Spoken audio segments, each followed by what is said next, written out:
പണ്ടേ ഒരു നാട്ടിൽ വളരെ പ്രശസ്തനായിട്ടൊരു വൈദ്യനുണ്ടായിരുന്നു. ആ വൈദ്യൻ്റെ അടുത്ത് വന്ന എന്ത് അസുഖത്തിനും എന്ത് മാറാത്ത രോഗം മാറുമെന്നാണ് പറയാം. അങ്ങനെ ഒരു ദിവസം പെരുമഴയത്ത് ഒരാളൊരു കുട്ടീനെ എടുത്തുകൊണ്ട് ഓടി വന്നു വൈദ്യരുടെ അടുത്ത്.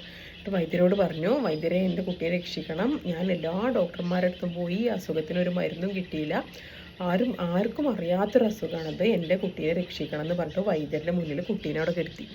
വൈദ്യർ ആ കുട്ടീനെ വിശദമായിട്ട് പരിശോധിച്ചു. എന്നിട്ട് വൈദ്യർ അയാളുടെ അടുത്ത് വന്ന് പറഞ്ഞു, എന്നോട് നിങ്ങൾ ക്ഷമിക്കണം, ഈ അസുഖത്തിനുള്ള മരുന്ന് എൻ്റെ അടുത്ത് ഉണ്ടായിരുന്നു, ഞാൻ കാടും മേടൊക്കെ തേടിയിട്ട് അസുഖത്തിന് മരുന്ന് പറിച്ചുകൊണ്ട് വരികയായിരുന്നു. അപ്പോൾ ഫ്രഷ് ആവാൻ വേണ്ടിയിട്ട് ഒന്ന് കുളത്തിൻ്റെ കരയിൽ ആ ഭാണ്ഡം വെച്ചിട്ട് കുളത്തിലിറങ്ങിയപ്പോൾ ഒരു കള്ളൻ ആ ഭാണ്ഡം എടുത്ത് ഓടിക്കളഞ്ഞു. ഇനി എനിക്ക് ഈ മഴയത്തൊന്നും എനിക്ക് എവിടെ ചെന്നിട്ട് ഈ മരുന്ന് കണ്ടുപിടിക്കാൻ പറ്റില്ല എന്ന് പറഞ്ഞു.